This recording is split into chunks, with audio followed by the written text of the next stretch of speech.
responsable de la chaire littérature comparée, monsieur le secrétaire perpétuel de l'Académie du Royaume du Maroc, mesdames et messieurs les membres de l'Académie, mesdames et messieurs les présidents et doyens des universités marocaines, chers et chers collègues, chères étudiantes et étudiants, ici présents, mesdames, messieurs, chers Pierre Vanel, c'est avec une grande émotion que je me retrouve ici à parler devant vous de littérature comparée, ou des littératures comparées, à l'occasion de l'inauguration de cette chaire de littérature comparée. Émotion d'autant plus personnelle que, comme cela a été rappelé, mes grands-parents maternels sont nés au Maroc. Et donc j'aimerais, si c'est possible, dédier à leur mémoire, ils seraient très fiers de me voir ici, dédier à leur mémoire cette conférence que je vais faire ici. Et je voudrais aussi remercier très chaleureusement l'ensemble de l'Académie, le secrétaire perpétuel, évidemment, le directeur exécutif, M. Bachir Tamer, M. Abdelwahab Kotari, le collaborateur du secrétaire perpétuel, et l'ensemble des autres collaborateurs de l'accueil qui m'a été fait ici. On est ici, je suis royalement accueilli au Maroc et à Rabat. C'est une merveilleuse occasion de réfléchir dans les meilleures conditions à ce qui nous rassemble aujourd'hui, à savoir cette question: pourquoi la littérature comparée? Pourquoi les littératures comparées? Évidemment aussi. Et je pourrais répondre tout simplement, eh bien, on n'a pas le choix. On est comparatiste par force. On est comparatiste sans le vouloir. Pourquoi la littérature comparée? Eh bien, parce que les textes qu'on étudie ne se suffisent pas à eux-mêmes et qu'on est obligé de trouver d'autres textes pour comprendre le sens et la spécificité des textes que nous lisons et qui nous intéressent d'abord. Eh bien, je pourrais facilement renverser la question: pourquoi la littérature comparée? Comment est-il possible de ne pas faire de la littérature comparée? Comment ne sommes-nous pas tous des comparatistes par essence? Et nous devons l'être. Et je pourrais m'arrêter là. Et je vais essayer de vous le montrer. Et la question est donc moins comment être comparatiste que comment ne pas l'être. Même lorsqu'on étudie une seule littérature, même lorsqu'on étudie la seule littérature française, par exemple. Car les textes que nous lisons, les motifs, les images que nous lisons dans ces textes, en fait, ils viennent d'ailleurs souvent. Ils voyagent malgré nous, et ils créent, vous allez le voir, des malentendus. Et ce que je vais essayer de vous montrer ici, en rentrant dans le concret après cette déclaration très maximaliste. Comment ne pas être comparatiste? Comment ne pas faire de la littérature comparée? Je vais prendre un exemple tiré de mon propre travail. Cela a été rappelé, je crois, mais il se trouve que l'an dernier, j'ai édité le cours de poétique que donna Paul Valéry au Collège de France, 8 années durant, de 1937 à 1945. Mais en éditant le cours, je suis tombé sur cette anecdote, racontée par Paul Valéry en janvier 1940, à l'occasion d'un cours qu'il donnait sur Léonard de Vinci. Valéry, à ce moment-là, parle de la maîtrise parfaite atteinte par Léonard de Vinci dans son art, la peinture. Et il se pose la question, Valéry, est-ce que Léonard a fait des exercices particuliers pour arriver à cette maîtrise parfaite? Et voici ce qu'il dit. Je prends l'exemple de Giotto, notre peintre italien. Songez qu'un homme très antérieur à lui, très antérieur à Léonard, Giotto, était arrivé à ce degré de maîtrise de ses membres, de ses actes, de pouvoir tracer au pinceau un cercle qu'on pouvait dire parfait à la vue. Ceci indique une grande pratique du maniement de ses membres et de ses yeux. C'est un texte, excusez-moi, c'est un texte oral, c'est une transcription de l'oral. Donc là, c'est pas un texte qui n'a pas la beauté textuelle qu'on peut avoir d'un texte de Valéry, c'est de l'oralité. D'autres artistes, par exemple les Japonais, font tellement d'études qu'ils apprennent par cœur, ils savent par cœur tous les actes qu'ils feront quand ils feront le dessin définitif. Il y a tout un entraînement spécial des sens et des mains qui peut être négligé aujourd'hui, j'en ai peur, mais qui a compté chez les artistes tout à fait achevés comme ceux dont je parle. Les Japonais donnent souvent un peu l'impression d'automatisme dans leur exécution d'œuvres d'art. Vous voyez un peu des des images stéréotypées qu'on peut avoir des pays étrangers. Parce qu'ils ont répété je ne sais combien de fois leur modèle et leur travail pour arriver à une liberté totale. Et là arrive l'anecdote qui m'intéresse. Il y a l'histoire célèbre de l'empereur qui avait commandé un homard ou un crabe à un peintre japonais ou chinois, je ne me rappelle plus. Et il a réclamé cette œuvre à son artiste qui lui a dit « ce n'est pas encore prêt ». Un jour, l'empereur, après 6 mois, va chez l'artiste et dit « mon crabe, où est-il » Et il ne voyait rien. L'artiste dit « c'est prêt, montrez-le-moi ».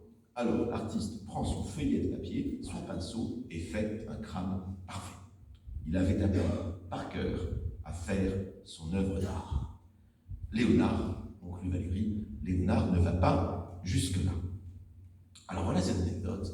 Alors je suis un éditeur sérieux, et donc j'essaie de trouver la source de cette anecdote. Et ça s'est avéré beaucoup plus difficile que je ne le pensais.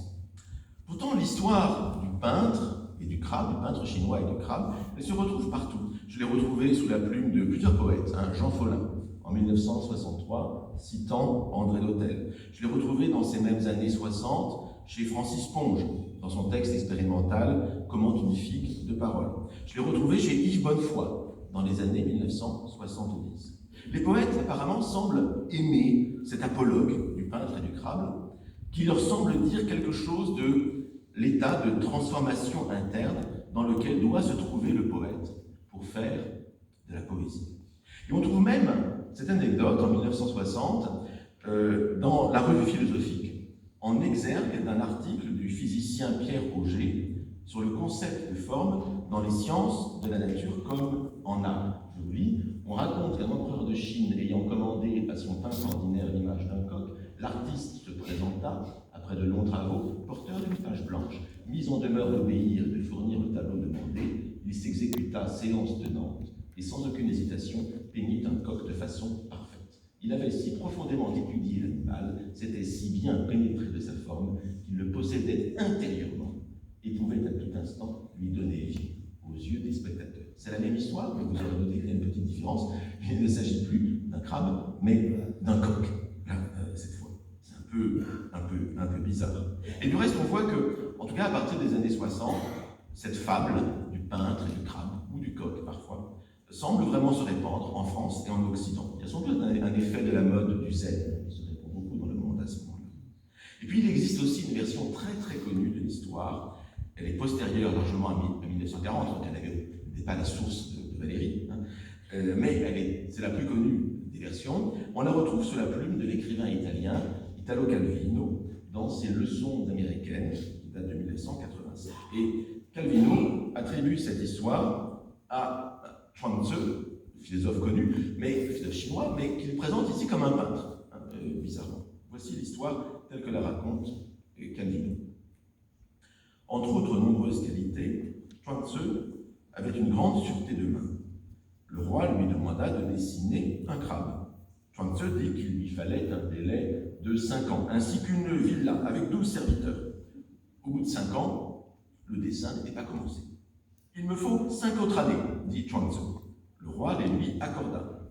Quand s'acheva la 10e année, Chuang-Tzu prit son pinceau et en un instant, d'un seul trait, il dessina un crabe, le crabe le plus parfait qu'on eût jamais vu. Je vous l'ai dit, cette citation de Calvino, postérieure à Valérie, n'est d'aucune utilité pour moi. Mais vous voyez que par rapport à la fable telle qu'elle est racontée par Valérie, on a une sorte d'expansion, de prolifération. C'est plus quelques jours ou quelques mois qu'il faut au peintre, mais là c'est 5 années. Il ne s'agit plus au peintre de se retirer, il lui faut une villa avec des serviteurs. Donc il y a une sorte d'effet boule de neige, un snowball effect, comme on dit en anglais. Et donc voilà qu'il y a une sorte d'un débordement de la fable dans l'histoire même de cette histoire, de cet apologue.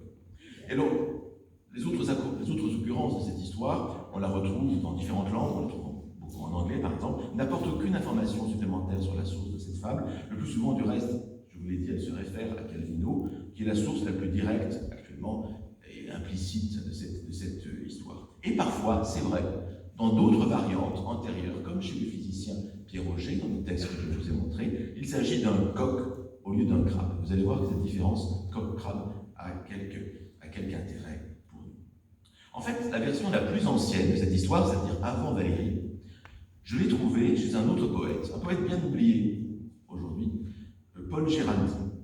Paul Géraldy, qui a une très longue longévité, hein, né en 1885, mort en 1983, l'auteur de son recueil le plus célèbre, hein, Toi et moi, paru en 1912, qui a eu un immense succès populaire dans l'entre-deux-guerres en France, et puis qui est tombé dans l'oubli dans la seconde moitié du XXe siècle, quand, à ce moment-là, Jacques Prévert devint le grand poète populaire avec paroles. On peut dire que cette immense longévité de Paul Géraldy était un peu triste pour lui, parce qu'elle a dépassé cette longévité, celle de son œuvre. Il a vu le purgatoire ou l'enfer dans lequel plongeait sa propre œuvre. En tout cas, en 1925, alors que Paul Géraldy est au fait de sa carrière, il raconte, lors d'une conférence qu'il donne, il raconte l'anecdote du peintre chinois avec un certain cabotinage, vous allez voir. C'est un conférencier assez doué, hein, et qui fait, vous allez voir, il fait rire l'assistance. Et voici ce qu'il dit en 1925. Mais d'abord, une histoire. Une très courte histoire que cette idée de la lenteur de l'écrivain vient de me remettre en mouvement. C'est un peintre qui me l'a conté. Ah, premier indice, semble-t-il, un peintre aurait conté, ce serait la source de l'histoire. Elle le ravissait. Elle lui semblait contenir le sens de tout son art. Elle m'a enchanté, moi aussi. La voici. Un empereur de Chine, je ne sais pas si vous êtes comme moi, mais j'adore les histoires qui commencent par un empereur de Chine. Et là, rire dans l'assistance. Donc, le sténographe a noté cela. Donc, un empereur de Chine voulait avoir dans sa chambre à coucher un crabe. J'entends la représentation d'un crabe. Un crabe traduit par le pinceau d'un pur artiste. Il fit appeler le plus grand artiste de son temps et il le pria de lui faire un crabe. L'artiste alla s'asseoir sur le bord de la mer, il se mit à regarder les crabes passionnément, et il s'appliquait à fixer sur le papier leurs attitudes, et les feuilles de croquis s'amoncelaient dans sa chambre. Au bout d'un an, l'empereur le rappela. « Et mon crabe ?» ?»« J'y pense, lui répondit l'artiste. « Le crabe n'est pas encore prêt, il faut encore un peu travailler. » Enfin, après 3 ans, l'empereur, un peu impatienté, revit l'artiste et lui dit « Et mon crabe à la fin ? Il est prêt. » lui répondit l'artiste. « Mais qu'en as-tu fait ?» dit l'empereur. « Pourquoi ne l'as-tu pas apporté ?» Alors l'artiste demanda une feuille de papier et un pinceau. Il fit rapidement quelques traits et tendant la feuille à l'empereur, « Voici votre crabe, dit-il. » Hélas, le temps n'est plus d'un art si long et si rapide, si petit et si grand, si simple et si savant. Pourtant, il conviendrait à notre époque pressée qu'on étourdit de trop de traits, de trop de mots. Nos crabes à nous restent très loin de ce crabe-là, mais c'est à ce Chinois que nous rêvons de rassembler. Et voilà les applaudissements de la salle, c'est la conclusion de Paul Géraldy qui donne, vous voyez, une autre interprétation que Valérie à cet apologue. Vous voyez que Géraldy raconte une petite comédie, hein, ici c'est beaucoup plus drôle que comme raconte Valérie. Il utilise cette histoire pour illustrer le problème de la trop grande rapidité du monde moderne. Et chose intéressante, il est bien conscient que les histoires qui commencent par un empereur de Chine, il était une fois un empereur de Chine, que ces histoires-là appartiennent à un genre de fable à la mode. On pourrait les appeler les fables chinoises d'Occident. Peut-être ces fables qui n'ont rien d'authentique. D'ailleurs, il est le seul à signaler sa source, je vous l'ai dit, une source peu fiable. Un peintre, apparemment, qui lui aurait conté l'histoire. Peut-être qu'il a inventé cela. En vérité, je n'ai pas encore trouvé, du moins, la référence textuelle occidentale de cette histoire. Cette référence textuelle dont s'inspirait le peintre qui a donné l'histoire à Géraldy, et qui serait cité comme source par Géraldy. Et je ne connais pas non plus la source européenne dont s'inspirent les autres auteurs. Et il y a peu de chance, à mon sens, que Géraldy, qui est la référence la plus ancienne que j'ai trouvée moi-même, 1925, il y a peu de chances que Géraldy soit leur source commune à tous. Hein. Même, je ne crois pas qu'il soit la source de Valérie. Hein. Peut-être, mais peut-être que oui. Alors, cette histoire du peintre et du crabe, du peintre et du coq, cette histoire est-elle un faux? Est-elle une fable chinoise inventée pour les circonstances, comme semble l'indiquer ici Géraldy? Mais voilà, une réflexion qu'on peut avoir. En vérité, la variation du coq et du crabe, elle pointe vers la source ultime de cette histoire. Je n'ai pas trouvé la source intermédiaire, mais j'ai trouvé la source la plus ultime, la plus ancienne la plus ancienne de l'histoire. Et c'est une source effectivement chinoise, mais qui n'a, mais alors, absolument rien à voir avec la peinture, ni avec les crânes. Mais c'est autre chose. Mais c'est la même, c'est vraiment la source. Il s'agit du chapitre 19 du Chuang-Tzu. Chuang-Tzu, c'est-à-dire le grand livre du philosophe, du moins attribué au philosophe Chuang-Tzu au IVe siècle avant notre ère. Et la source est absolument évidente. Voici l'apologue que vous avez dans ce chapitre 19. Vous allez voir, ça n'a pas grand-chose à voir. Qi-Sun-Tzu dressait un coq de combat pour l'empereur Xuan de la dynastie Zhou. Au bout de 10 jours, quand on lui en demandait des nouvelles, il répondit « Le dressage n'a pas encore abouti, l'animal est encore vaniteux et volontaire. » 10 jours plus tard, interrogé de nouveau, il dit « Pas encore, l'animal répond encore au chant des autres coqs et s'émeut à leur vue. » 10 jours plus tard, interrogé de nouveau, il dit « Pas encore, il est encore trop passionné, trop nerveux. » 10 jours plus tard, interrogé de nouveau, il dit « Ça y est, le chant et la vue de ses semblables ne l'émeuvent pas plus que s'il était de bois. Il est prêt maintenant. Aucun coq ne tiendra devant lui. » Et donc vous voyez ici que c'est une histoire non pas d'un peintre d'un crâne, mais d'un dresseur de coq de combat. Et il s'agit de dresser le meilleur coq de combat. Ce qui est intéressant ici, c'est la structure temporelle. C'est-à-dire que vous avez exactement la même structure temporelle que l'on a dans le peintre et le crabe, à savoir une progression dans le dressage du coq. Et il s'agit d'intérioriser en quelque sorte ici le combat et ailleurs, pour le peintre, intérioriser l'image même du crabe. Et ce chapitre 19 du Chuang-Tzu rapporte aussi l'histoire d'autres artisans ou d'autres techniciens parvenus à la maîtrise parfaite de leur art, toujours avec exactement la même structure temporelle, ce qui est la structure du peintre et du crabe. À savoir, vous avez un chasseur de cigales qui sait admirablement chasser les cigales après un long entraînement. Vous avez un passeur de gué, celui qui passe les rivières. Vous avez un nageur. Vous avez un menuisier. Voici l'histoire du menuisier. Elle est aussi très proche, elle est assez proche de l'histoire du peintre et du crabe. King, le menuisier, fit pour une batterie de cloches et de timbres un support dont l'harmonieuse beauté émerveilla tout le monde. Le marquis de Loup étant allé demanda à Qing comment il s'y était pris. Voici, dit Qing. Quand j'eus reçu commission d'exécuter ce support, je m'appliquai à concentrer toutes mes forces vitales, à me recueillir tout entier dans mon cœur, un peu comme le peintre. Après 3 jours de cet exercice, j'eus oublié les éloges et les émoluments qui me reviendraient de mon travail. Après 5 jours, je n'espérais plus le succès et ne craignais plus l'insuccès. Donc le peintre, le menuisier, s'est totalement détaché de ce qu'on appelle le fruit de l'action, ou le but même de l'action. Il est entièrement dans l'acte, sans penser à ce qui pourrait résulter de cet acte. Après 7 jours, ayant perdu jusqu'à la notion de mon corps et des membres, il s'oublie lui-même. Ayant entièrement oublié votre Altesse et ses courtisans, mes facultés étant toutes concentrées sur leur objet, je sentis que le moment d'agir était venu. J'allai dans la forêt, me mis à contempler les formes naturelles des arbres, le port des plus parfaits d'entre eux. Quand je me fus bien pénétré de cet idéal, alors seulement, je mis la main à l'œuvre. C'est lui qui dirigea mon travail.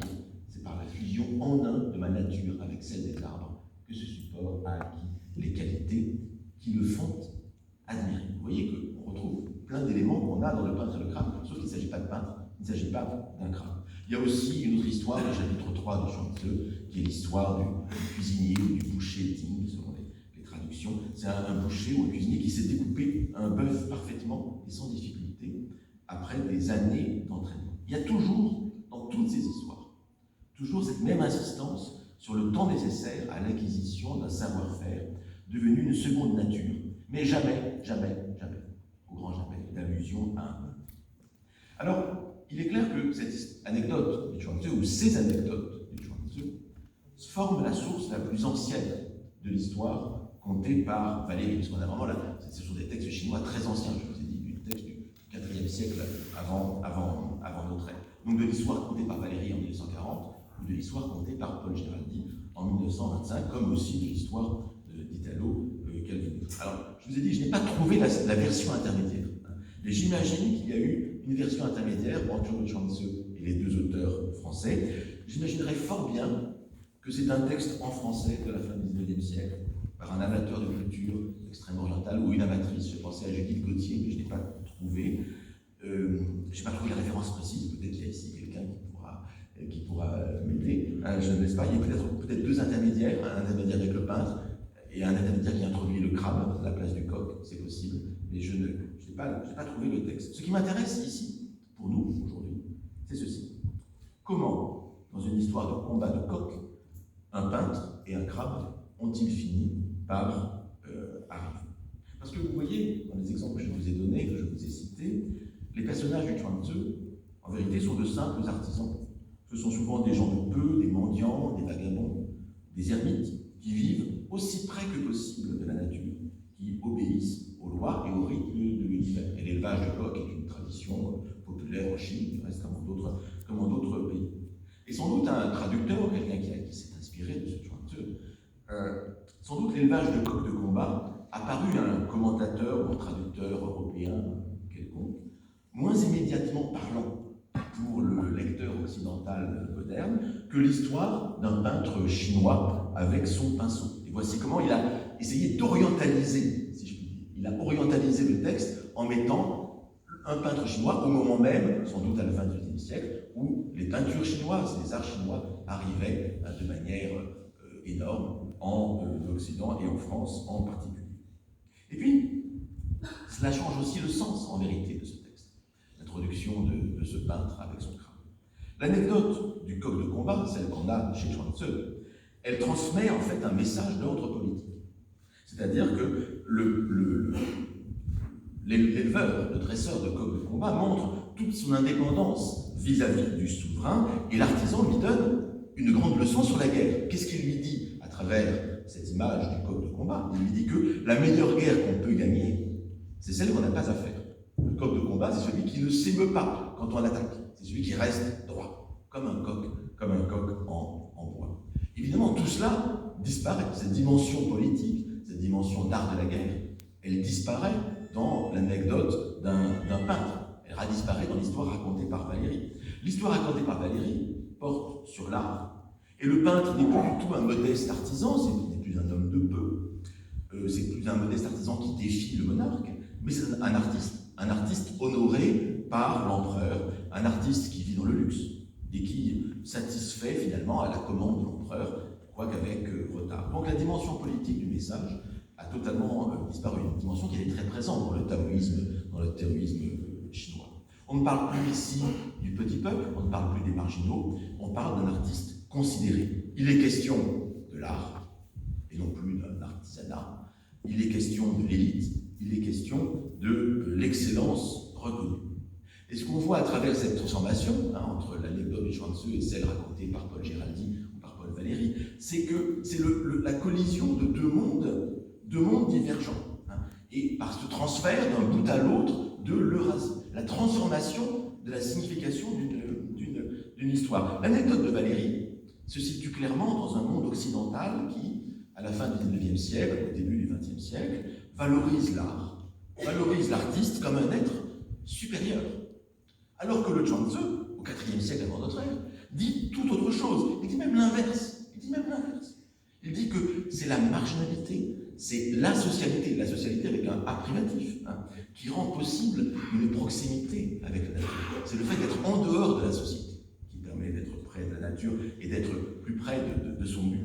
Il est question dans le Chuang-Tzu surtout de la satisfaction de besoins primaires, à savoir se nourrir essentiellement, et jamais du luxe de la peinture. Il y a donc dans la version donnée par Valéry ou par Géraldi, il y a une trahison presque complète du message de Chuang-Tzu. Ce que le poète français comprend comme un éloge du travail aboutissant à l'excellence artistique servait d'abord, Chuang-Tzu, à mettre en valeur une communion en quelque sorte passive avec la nature, avec le Tao, avec la voix, pour ne faire qu'un avec la nature. C'était l'idée de trouver une force non pas en soi, mais dans le rapport avec l'environnement. C'est ce qu'on voit ici dans l'anecdote du menuisier que vous avez encore à l'écran. Et c'est ainsi que cet apologue taoïste du Chuang-Tzu devient chez Valéry l'illustration d'une conception post-symboliste de l'art, détachée de toute considération politique. C'est le triomphe de l'autonomie de l'art par rapport aux puissants. Et c'est aussi ainsi qu'un plaidoyer pour le lâcher-prise qu'on a chez Chuang-Tzu se transforme chez Valéry en une célébration de la maîtrise absolue sur un mode, on pourrait dire, cartésien, de domination même de la nature. Donc c'est en gros, entre Valéry et Chuang-Tzu, c'est la tension cartésienne contre l'abandon taoïste. Alors, je pourrais continuer, si vous voulez, ce développement sur le sens de Chuang-Tzu, mais je préfère abandonner ça aux sinologues, qui seraient plus compétents que moi. Mais on le voit en tout cas, et c'est ça qui m'intéresse ici dans cette histoire, c'est que le passage de ce texte à l'Occident, sa transformation, nous dit quelque chose de nous-mêmes. Cette transformation nous donne en fait une leçon de lecture. Ça nous apprend la difficulté à lire les textes lointains. Un texte comme le Chuang-Tzu, avec lequel les malentendus peuvent être énormes. Et ça nous dit aussi l'importance de connaître les mondes lointains pour redécouvrir, par contraste, les mondes proches, voire notre propre monde, voire la littérature française, qui m'intéressait lorsque j'ai découvert cette anecdote du peintre et du crabe. Le paradoxe de cette histoire, en effet, c'est que la vraie altérité, le vrai exotisme, il se trouve dans l'anecdote autour d'un coq de combat. Mais c'est une altérité tellement forte qu'elle est capable, qu'elle a été de susciter l'incompréhension.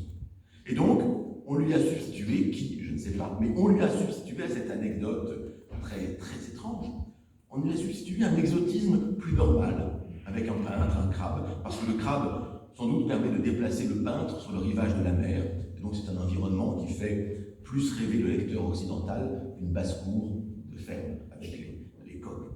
L'exotisme est la version acceptable, lisible, de l'altérité. Pour autant que l'exotisme ne soit pas aussi une manière de mettre à distance artificiellement, de marquer comme durablement autre ce qui serait susceptible de bouleverser une représentation du monde trop bien ordonnée. Et vous reconnaissez ici la conception d'Édouard Saïd, qui a été cité tout à l'heure, parlant de l'orientalisme. Et ce qu'on peut faire, cette proposition, c'est est-ce qu'il est possible de défendre l'altérité première, de défendre l'altérité originelle, avant même la transformation vers l'orientalisation. Mais cela demande beaucoup d'efforts, beaucoup plus d'efforts que de se satisfaire de l'exotisme. Aller vers l'altérité, aller vers l'autre, c'est cela, être comparatiste. Mais comment? Pourquoi la littérature comparée? Étrangement, lorsque j'ai réfléchi à cette conférence, j'ai pensé, et pas seulement à cause de Pierre Bonnel, qui est là, qui est un éminent spécialiste, j'ai pensé à Rimbaud. Rimbaud, dans la lettre du Voyant du 15 mai 1871, que j'ai paraphrasé spontanément. Vous connaissez ces mots fameux, il s'agit de faire l'âme monstrueuse, imaginez un homme s'implantant et se cultivant des verrues sur le visage, je dis qu'il faut être voyant, se faire voyant, le poète se fait voyant par un long et immense et raisonné dérèglement de tous les sens. Eh bien, spontanément, dans mon imagination un peu débridée, j'ai paraphrasé ainsi. Je dis qu'il faut être comparatiste, se faire comparatiste. L'étudiant, le chercheur, se fait comparatiste par un long, immense et raisonné dérèglement de tous les sens. Alors, je ne voudrais pas pousser trop loin ma paraphrase de Rimbaud, mais vous voyez que Rimbaud invite à chercher en soi l'inconnu. Alors que vous allez me dire, le comparatiste, lui, il va chercher l'inconnu ailleurs, dans les mondes étrangers. Mais en vérité, pour trouver l'inconnu ailleurs, il faut déjà se prédisposer à le trouver. Donc il faut déjà se former à le trouver. Et c'est une disposition intérieure qu'il faut cultiver. Il faut savoir accueillir l'inconnu. Et cela encore, c'est assez rimbaudien. Et c'est pourquoi il me semble que le rapprochement ici était possible, que je n'avais pas tort d'imaginer que être comparatiste, c'est pas seulement aller regarder ailleurs, mais c'est aussi se transformer soi-même pour accepter cette altérité qui nous dérange. Lorsque j'ai donné ma leçon inaugurale au Collège de France en début 2020, je crois avoir beaucoup choqué certains de mes collègues comparatistes en disant que la littérature comparée en réalité n'existe pas. Mais quelle est l'absence de discipline, qu'en fait il s'agit simplement d'étudier la littérature. Étudier la littérature sans se soucier des barrières de langue, de culture imposées par la tradition et les habitudes. Il faut sans cesse prendre la clé des champs. Mais il faut aussi savoir se préparer à trouver la différence cette différence qui autrement paraîtrait inaperçue. Et donc il faut être ouvert à ça. C'est une prédisposition, une disposition intérieure. Et pour cela, la comparaison est vraiment indispensable. Elle est un moyen, la comparaison, de pallier l'impossibilité de l'expérimentation dans les sciences humaines. Elle donne moyen de sortir de l'aporie de toute science non expérimentale, fondée sur l'interprétation, à savoir l'impossibilité de reproduire les faits. On ne peut pas demander à quelqu'un de réécrire à la recherche temps perdu dans un autre pays, au Maroc, en Asie, et pour voir ce que ça donnerait. Un Marcel Proust marocain ou un Marcel Proust chinois ou colombien. On ne peut pas le faire, non. En revanche, ce qu'on peut faire, c'est comparer. C'est-à-dire qu'on peut essayer de... La comparaison est une manière de donner un ersatz, un succédané de la reproductibilité des faits. On ne reproduit pas l'expérience à proprement parler, mais on fait comme si on variait les conditions de l'expérience. On prend un écrivain qui ressemble un peu à Proust, et on voit si, en fonction des différences culturelles, qu'est-ce que ça donne. C'est un exemple comme un autre. C'est pourquoi il n'y a pas, à mon sens, de différence absolue entre la littérature comparée et la littérature générale. On en parlait tout à l'heure, Pierre Brunel. On pourrait dire que la littérature générale regarde les constantes, regarde les invariants, tandis que la littérature comparée s'intéresse aux différences. Et ça serait assez vrai de dire cela. Mais en même temps, on ne met en évidence les invariants qu'après avoir montré les différences.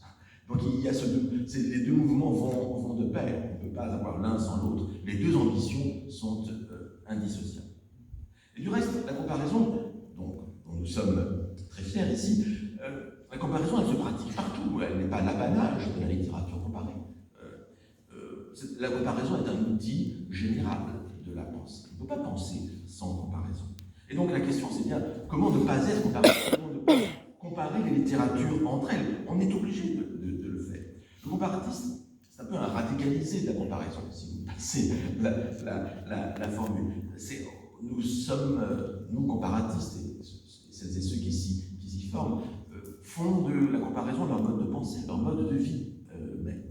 Et donc, il faut, pour être comparatiste, il faut une disposition intérieure, il faut de la curiosité, il faut une volonté de ruer dans les brancards, d'aller voir ailleurs, de ne pas se contenter des choses incompréhensibles, d'essayer de les comprendre, de voir les cultures qu'il y a derrière. Il faut sortir des sentiers battus, poser des questions qu'on ne vous a pas appris à poser. Alors, il y a plusieurs façons d'être comparatiste, de pratiquer la comparaison. Et là, je vais vous donner un peu quelques éléments de méthode. Il y a disons une comparaison, Pierre Brunel en parlait tout à l'heure, qui est de le faire avec méthode et de manière très disciplinée. Et par exemple, avec une thèse. Pierre Brunel avait la gentillesse de citer ma thèse que j'avais faite sous cette direction, il y a maintenant plus de 20 ans. Mais c'est ce qu'on appellerait ici la comparaison fermée, c'est-à-dire qu'on fait une comparaison sur deux ou trois auteurs. Donc voilà, ici c'était T.S. Eliot et Valéry. Moi-même, au début, j'avais pensé à mettre le poète italien Ungaretti, puis c'était un peu trop compliqué. Mais il n'y a pas que cette manière de faire, ça c'est la manière, disons, si vous voulez, la plus simple. Il y a aussi la comparaison, c'est bien pour commencer, une comparaison fermée, avec sur deux, trois auteurs. Et après, on peut faire, alors c'est l'autre bout du spectre, c'est la comparaison exhaustive, ou du moins à ambition exhaustive. Alors je vous donne un exemple. Travailler sur la critique moderne, c'est par exemple le grand livre, ou les grands livres de René Ouellet, sur le History of Modern Criticism, l'histoire de la critique moderne depuis le XVIIIe siècle. Là, Ouellet a l'ambition de faire une histoire globale de la critique. En vérité, il ne parle que de l'Occident. Et donc, il faut aussi penser à la possibilité de faire une histoire mondiale de la critique, comme une histoire mondiale de la littérature. Je sais que j'ai un collègue qui s'y attelle. Donc on peut imaginer quelque chose d'extrêmement exhaustif, mais vous imaginez aussi que c'est extrêmement difficile. Alors, entre ces deux extrêmes, la comparaison fermée et la comparaison exhaustive, il y a des intermédiaires. Et c'est là-dessus, au bout du compte, que les choses les plus souvent très intéressantes peuvent se faire. Si on pourrait dire, c'est les études intermédiaires, c'est la comparaison sur un corpus large qui se veut représentatif. C'est la comparaison par échantillon.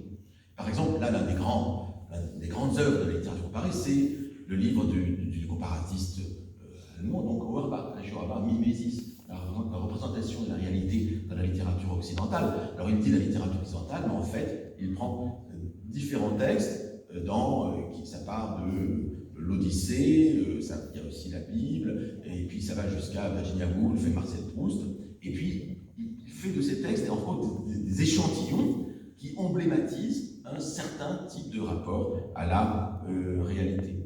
Alors c'est ce qu'a fait Auerbach, c'est ce qu'a fait par exemple Pierre Bonnel dans le livre Le mythe de la métamorphose. Il s'agit de voir des échantillons de types particuliers de métamorphose. Ou ce que j'ai fait moi aussi dans des étoiles nouvelles, en voyant des exemples d'images des étoiles nouvelles dans différents textes, et de voir à partir de là de former, ce qui est très important, ce qui est un geste comparatiste important, de créer ce qu'on pourrait appeler des typologies. La typologie, c'est très important. Créer des types à partir d'échantillons qui ne sont pas exhaustifs. Mais les échantillons sont suffisamment représentatifs pour créer des types. Alors, quelques exemples. Si moi, je vais prendre les œuvres que je connais mieux, à savoir les miennes, mais par exemple, dans La haine de la littérature, je regardais des discours contre la littérature et il m'avait semblé que ces discours, en fait, depuis Platon jusqu'à nos jours, correspondaient à 4 types généraux. C'est les procès intentés au nom de l'autorité, au nom de la vérité, au nom de la moralité, au nom de la société. Et quel que soit le discours qu'on trouvait, et pour l'instant je n'ai pas trouvé d'autres qui sortent de ces types, ils sont tous dans l'une de ces quatre catégories. Autre exemple, là aussi je le prends dans mes propres travaux, au moment de l'épidémie de Covid, de la pandémie, j'avais réfléchi à la représentation des épidémies dans la littérature. Et il m'avait semblé que, en fait, lorsqu'on regarde les différents types de représentation d'épidémies dans la littérature, eh bien, elles ont 4 fonctions dans la littérature. Soit une fonction documentaire, par exemple Thucydide racontant l'épidémie de peste à Athènes, ou bien sémiologique, c'est-à-dire l'épidémie est le signe d'autre chose, c'est ce qu'on a dans l'Iliade, ou bien eschatologique, l'épidémie annonce en quelque sorte une fin de l'humanité, ce qu'on a chez Lucrèce ou Marie Shelley, ou bien un sens moral, comme dans les animaux malades de la peste de La Fontaine. Alors vous allez me dire, j'ai beaucoup quand je fais des typologies, c'est des typologies à 4 termes, et tout à l'heure je vous ai dit qu'il y avait 3 manières de faire de la comparaison, avec comparaison fermée, comparaison très ouverte, comparaison par échantillon. En fait, il y a une 4e manière, je veux dire, c'est la comparaison libre, totalement libre. J'ai le plaisir de citer George Steiner, ses grammaires de la création. Donc c'est des comparaisons qui naviguent sans prétendre à un échantillonnage, ou bien ce que j'ai fait aussi dans Vie du lettré. Donc cette comparaison libre, qui ne prétend à aucun échantillonnage, elle suppose d'avoir déjà beaucoup lu avant pour pouvoir s'avancer de manière un peu plus sûre dans ces chemins de traverse. Mais toutefois, il ne faut pas croire que la manière d'être comparatiste soit purement liée à des dispositions individuelles, à des choix de méthodes, comme si on ne choisit pas une méthode pour des raisons purement individuelles. En vérité, ces façons d'être, de faire la comparaison, correspondent à des héritages de la discipline. Nous sommes les héritiers d'une histoire, avec différentes manières d'être comparatistes selon les âges. Nous participons à une discipline historiquement située. Et en fait, il y a trois justifications de la méthode comparatiste comme école de lecture, qui correspondent en fait à 3 moments. 3 moments qui se recoupent. Parce que ce n'est pas une véritable succession chronologique. Ça a l'air d'une succession chronologique, mais ce n'est pas tout à fait une succession. Mais ce sont les 3 moments qui correspondent à 3 usages de la littérature comparée.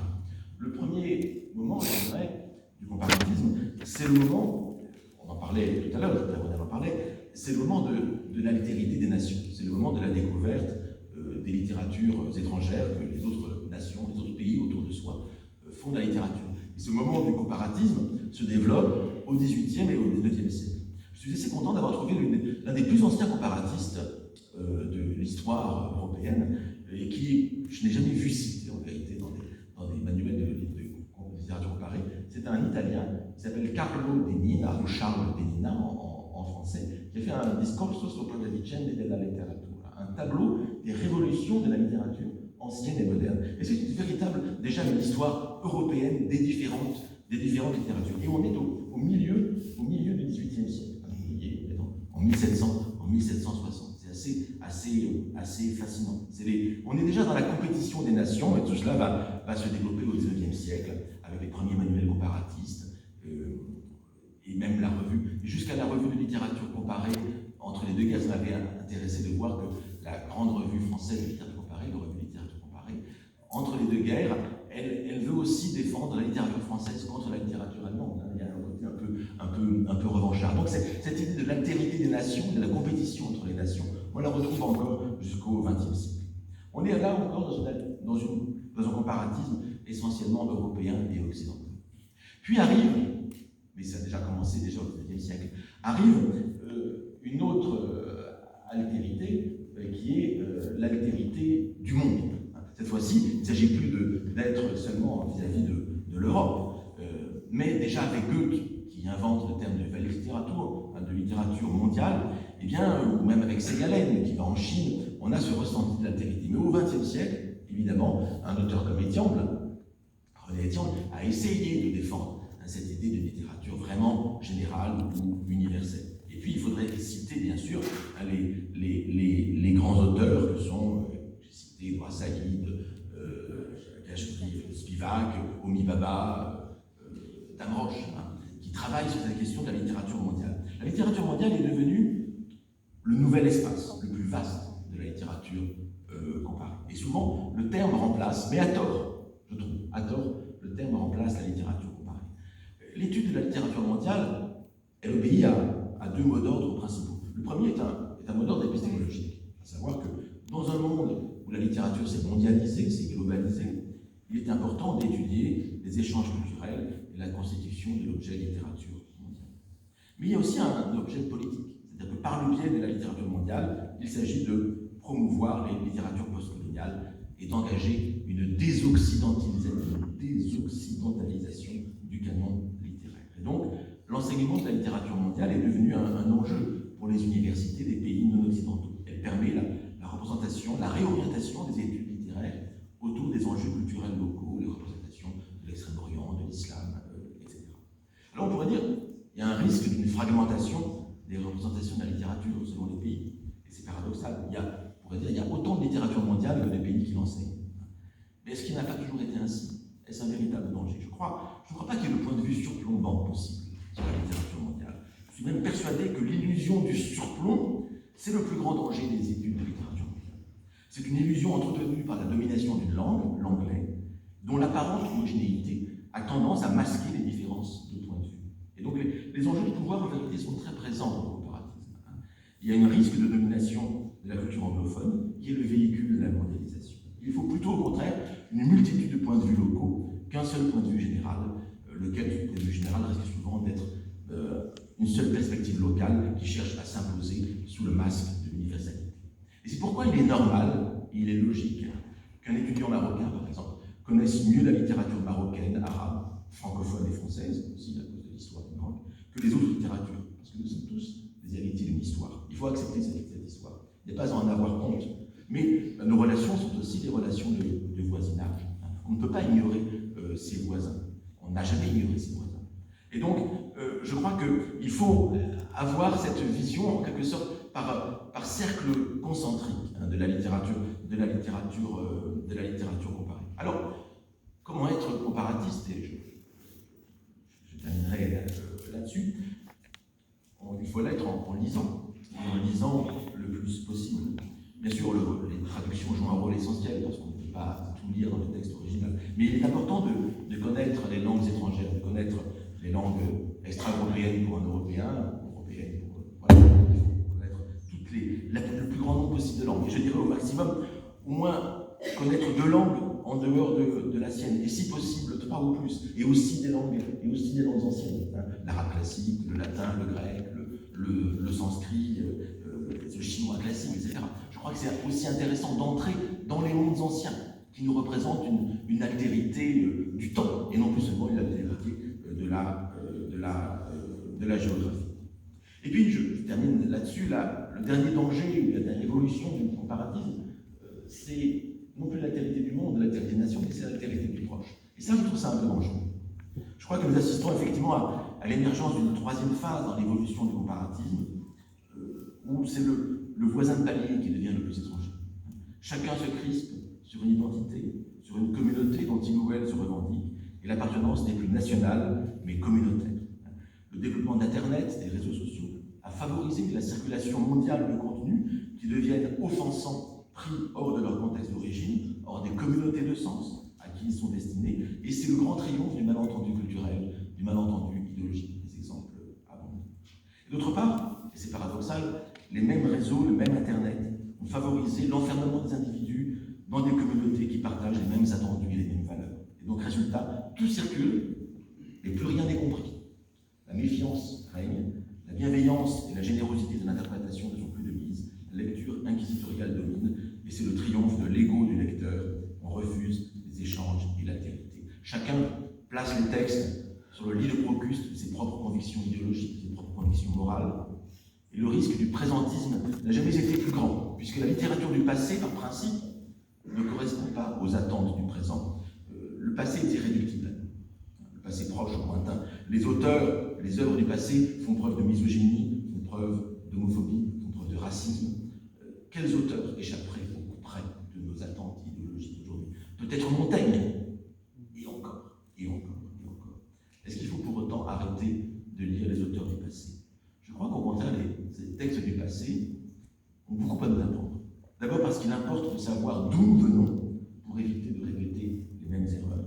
Il faut conserver et lire le passé pour garder la mémoire du chemin. Ainsi, les chrétiens ont conservé l'Ancien Testament à côté du Nouveau Testament, justement pour voir d'où il venait. Mais là, peut-être, n'est pas le plus important. Les textes du passé ne doivent pas seulement être visités comme le témoignage d'un temps révolu et abhorré, comme on visite les tranchées de Verdun ou les camps d'extermination de la Seconde Guerre mondiale. Je crois que, à la différence des horreurs objectives de l'histoire, aucun texte, aucun auteur n'est réductible à une seule signification négative, à une signification horrifiante, abjecte, qui le rendrait impropre à la lecture.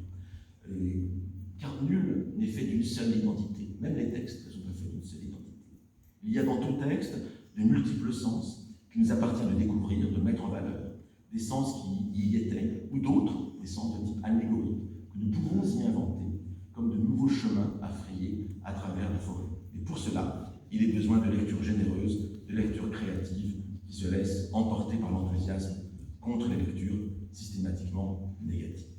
Alors, dans une autre conférence, je vous donnerai des exemples de ces lectures négatives et inquisitoriales, parce que je pense qu'il faut se défier de cela, mais je vais juste conclure très rapidement sur ce que je viens de dire.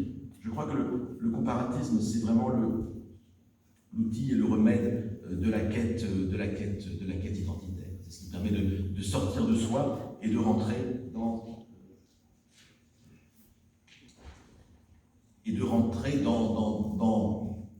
la compréhension de là d'où l'on vient et de là où on peut aller aussi. Je crois que c'est cela le comparatisme, c'est aussi se voir soi-même à travers les autres. Et donc, ma conclusion, elle est toute simple. Pourquoi le comparatisme? Eh bien, pourquoi la littérature comparée ou les littératures comparées? Eh bien, parce que le comparatisme est une manière de jamais pleinement se satisfaire des textes que nous avons sous les yeux.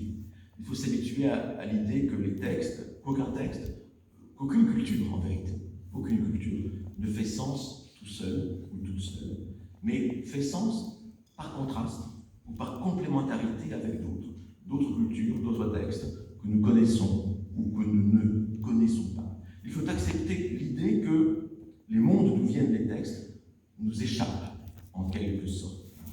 Et donc, il faut cultiver le comparatisme en cultivant l'inquiétude.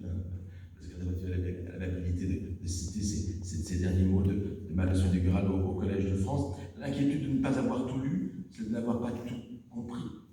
Pourquoi donc la littérature comparée? Eh bien parce que nous n'avons pas le choix.